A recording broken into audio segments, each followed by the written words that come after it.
It's Ramsey Dewey over here in Shanghai, China. Welcome to another edition of Q&A with the Coach. Shout out to xmartial.com, makers of great shirts like this and so much more. Use my code Ramsey10 for 10% off literally everything on their website. More about them at the end of the Q&A. Now on with the questions. Our first question comes from user QR2 and then like 5 million letters and numbers jumbled together, who says, Coach, do I have a question?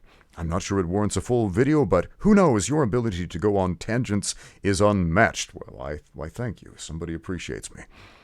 How important is watching fights to become a good fighter? I don't mean studying your opponent, I mean watching fights in general to study techniques, movements, and strategies. I think that is a really important thing for fighters and students of martial arts, generally speaking, to do film studies. To do film studies, not just on a guy you might be fighting, but just generally speaking. It's a good idea to watch fights. It gives you all kinds of ideas. But it's a better idea to watch people you want to emulate. If you're watching a bunch of bum fights all the time, there are certain instructive properties of watching bum fights. I'm not going to lie, but we tend to emulate patterns that we observe. So make sure you are feeding yourself a steady diet of good stuff that you want to emulate. If you don't know what you should be emulating, well, look for consistent patterns of success. Watch fights, study them, and when you watch them, 3 times. If you're doing a film study specifically, watch it 3 times. Number 1, watch one fighter. Number 2, watch the second fighter, and the third time around, watch the space in between the fighters. If you're doing a film study on yourself, this is super important because our eyes tend to gravitate to ourselves and we watch ourselves the whole time. Oh, look at how I'm moving. Oh, that was a good move. Oh, that wasn't a good move I did. Okay, the first time you watch it, watch yourself. The second time, watch your opponent because you have to make a conscious effort to do that. And the third time, watch the space in between the fighters. Why? Because fighting is all about spatial control. It's all about spaces, moving around the spaces, in the spaces, through the spaces, over the spaces, taking away the space, creating space, etc. So the third time, watch the space. If you are short on time, you don't have a whole bunch of time to watch a 15-minute, 25-minute championship fight, whatever, 3 times. I know I don't.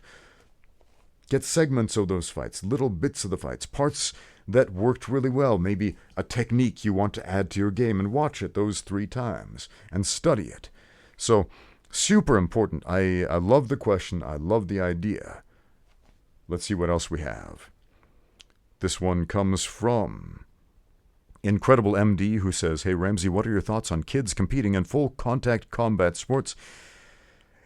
If they involve punches to the head, I don't think it's a good idea because young developing brains need to develop, and they're going to keep developing up until your early 20s, age 23, 24, 25, up to 26. Our brains are still developing.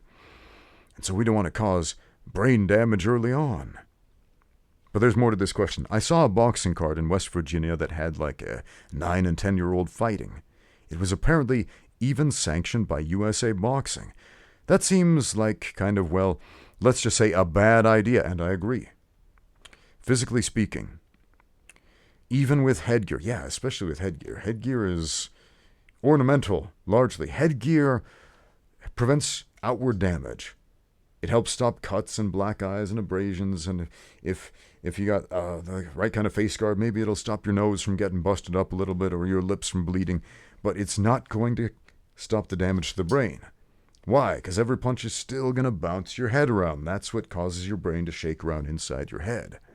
We're not built like most other animals that are essentially concussion-proof. We are the most concussion-prone animals, man. I'm probably not right about that, but we're pretty concussion-prone compared to most other animals who can fall on their heads out of a tree and just walk it off. We can't. So even with headgear, all that might just be doing is allowing kids to get rocked harder without feeling it. Kids doing martial arts from a young age is great, I agree, but kids getting hit in the head is not, I agree. Obviously, there's nothing wrong with kids just hitting pads or some super light touch sparring. I also agree with that, to work on technique. But sooner or later, kids are going to want to actually compete with each other, most of the time, in a real match. So what's your minimum age for teaching MMA for full contact competition, the exact same as you would someone in their 30s from a health perspective. How do you balance that with regards to striking sports, especially boxing and Taekwondo? Since I seem to recall you once musing about how many parents seem to use the kicking people in the head sport as daycare or MMA. Okay, I teach adults. The fighters I teach are all adults.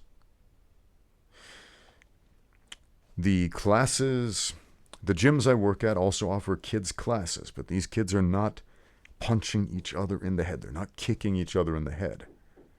But as far as fighters, adults. If you are not a legal adult, you're not going in to fight.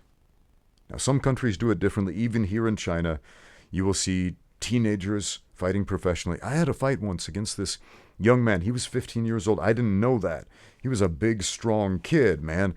I thought he was an adult. He had the body of an adult man. And I beat him up a little bit.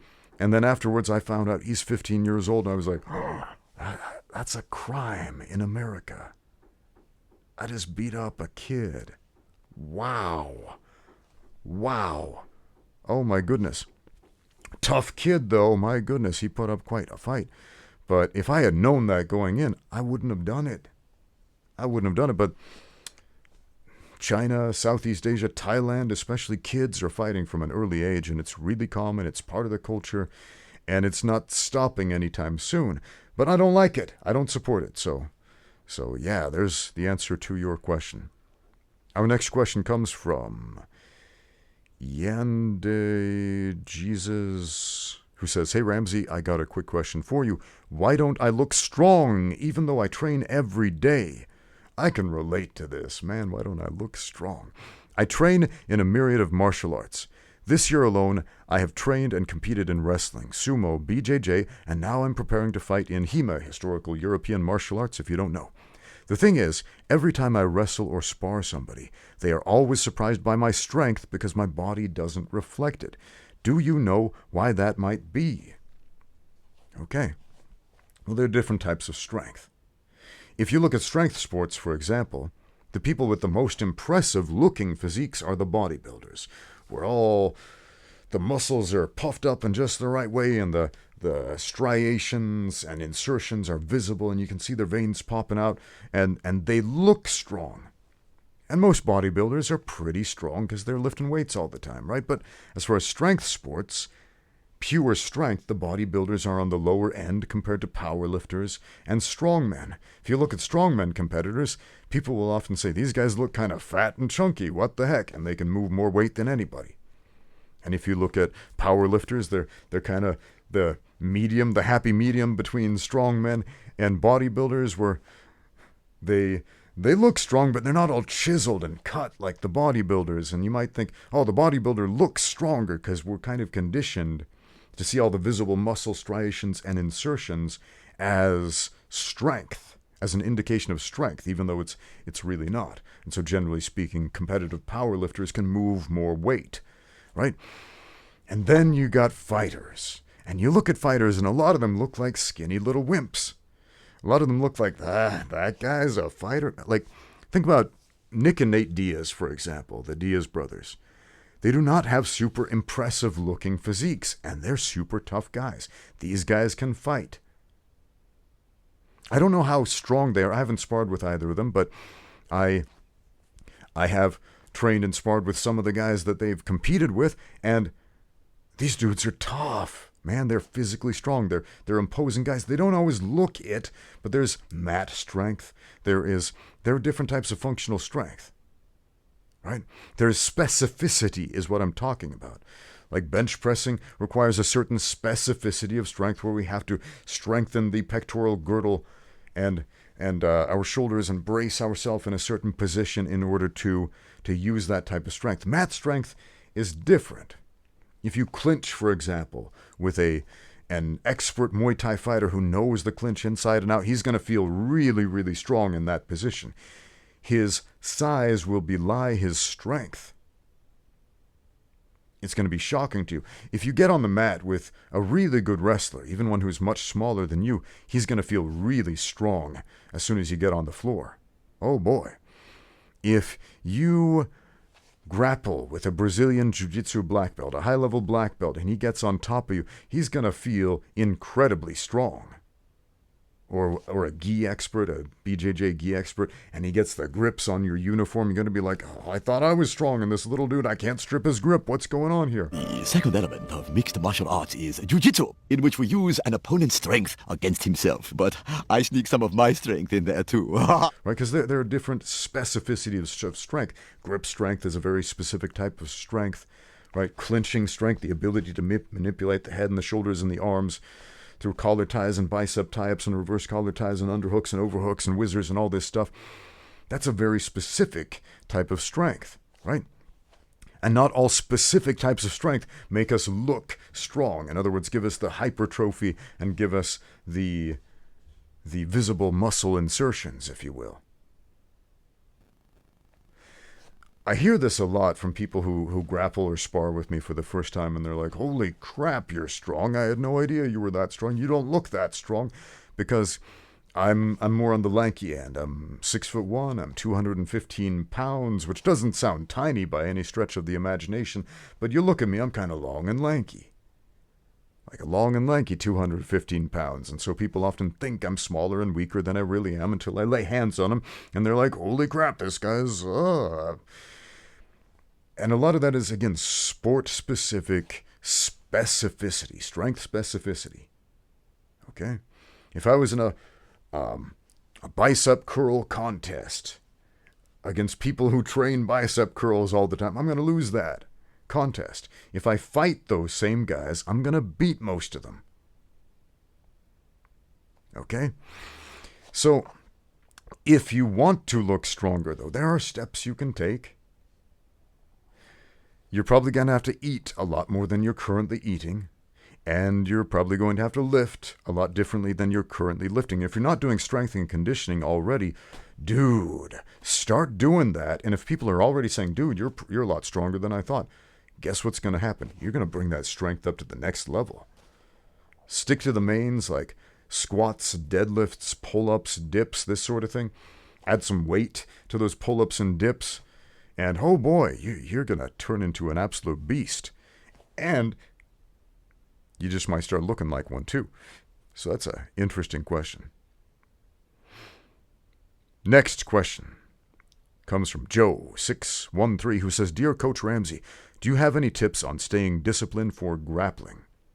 Striking for me is difficult but fun, and I pick up new techniques with just a moderate amount of practice. But when it comes to jiu-jitsu, it takes me an enormous amount of reps properly to drill. And by the time I've almost learned it, the class is through with it. Never to touch it again. This has hampered my progress, even though I've done jiu-jitsu for 7 months at this point. I'm still hopeless on the ground, and I get tapped by guys who've been coming in for a few weeks. Any help would be appreciated. You're going to have to do some extracurricular work in jiu-jitsu. A lot of people have this problem with jiu-jitsu that don't have this problem with striking, because striking is generally taught in a more streamlined manner. Here's the punches, here's the kicks. There you go. Go practice your punches and kicks 10 billion times. And then we do, and we feel pretty competent with our punches and kicks. And then grappling. Here are 15,000 different guard passes. Here is a million ways to pass half guard. Here is how to sweep the guy 500,000 different ways. Right? And so it can be overwhelming, especially if we're only taught that technique in one class and it's never touched on again. So there are so many different ways to move, and trying to catalog them all can be dizzying, especially when we get into grappling, because there's so many dimensions, so many dynamics to it. So what we're trying to do, as far as martial arts technique, is reduce that to something comprehensible. We're trying to reduce the variables. When a fight starts, take a cage fight, for example, the ref says, are you ready? Are you ready? Fight. Anything can happen at that moment. The variables, there are a million variables. But as soon as a technique is implemented correctly, the variables are cut down.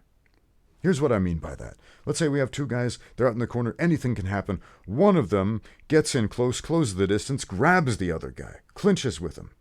Now the variables have gone from every variable to a much more limited quantity of variables. Now that guy who is grabbed has to deal with those ties. He's got to worry about clearing the ties or capitalizing on those ties or separating himself or working aggressively in the clinch to dominate that clinch, right? So now we know what kind of fight it is. It's now become a clinch fight. And one of maybe 17 things instead of 17,000 things is going to happen. It's become more predictable. And we can reduce those variables even more, especially with grappling, especially with jiu-jitsu. And it probably doesn't feel like it because you're having a million techniques thrown at you in class, right? But as soon as that clinch turns into a takedown, now those 17 variables become about 3 variables. That guy who's now pinned on his back in side control has a couple of things he can do. Some of them are good and some of them are bad. If he turns his back and thrashes around like a maniac, that's bad and he's going to get choked out and he's going to find out what tapping out feels like pretty soon, right? So we tend to overcomplicate jiu-jitsu. And at the beginning, 7 months in is very frustrating for a lot of people. You're generally still a white belt. After 7 months, you generally still don't know what the heck is going on. You generally don't know how to move very well in the context of grappling. So I would recommend a few things for beginners, especially for everybody who finds himself in this predicament. Get 100 hours of sparring. By sparring, I mean rolling, grappling, live rolling. Get 100 hours of that. All right? Forget about the technique for a minute. Get 100 hours of live rolling. It might be 10 minutes here, 20 minutes there, an hour here or there. But get as much live rolling in as you can. You're going to get squashed a lot, and that's okay. Roll with all kinds of different levels of people. People who will try to murder you, people who will try to teach you, everything in between. But get 100 hours of that. After that alone, you're going to be a very different grappler. On top of that, isolate techniques that you feel are super useful.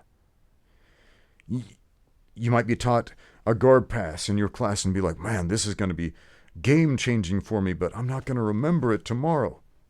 Okay? Maybe take a video, if your instructor permits it. And if not, ask him why. I want to know, because I think that's a pretty good idea. If my students want to take videos of my teaching, I encourage it. I encourage it because I want them to remember it.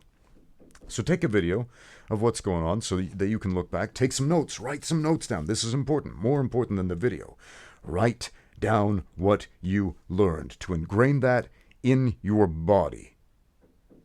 To actively participate. Because a camera is passively participating. Right? If you can do those things, that's great. Not every technique is going to become an integral part of your game. Every week I meet up with my friend Jordan Chow, and we train together, just the two of us, and we take all these techniques we've seen on the internet that seem like they would be pretty cool, and we try them out, and a lot of them suck, or they're techniques that just they don't jive with our game very well. It seems, when you look at like, oh, that seems like a really good technique, then you try it out, you try to incorporate it into your game, and you realize, not really. This isn't really conducive to the way I like to play. And sometimes, man, we found this great transition the other day from a cradle to the truck. Oh, man, that one was gold. Because I love cradles. I'm really good at getting into them. And I love the Twister series. I'm really good at getting into that. And when we combined the two, boom, fireworks. It was a great moment. Get a training partner like that. Get a training partner like Jordan that you can meet up with outside of class and have a live body to work with and figure stuff out and be like, hey, it doesn't even have to be like outside of class, maybe a few minutes before class or a few minutes after class. Get together with a friend from the gym, and if you don't have a friend from the gym, fix that. Make friends at your gym. They're already there. They're already interested in jiu-jitsu. They already want to get better at jiu-jitsu. So ask one of those guys, hey, can you drill this with me? Can you drill the technique of the day with me so I don't forget? Or can we work on this thing from last week? Show them the video because they probably won't remember either. And then figure it out. And guess what's going to happen? You're going to get better at jiu-jitsu.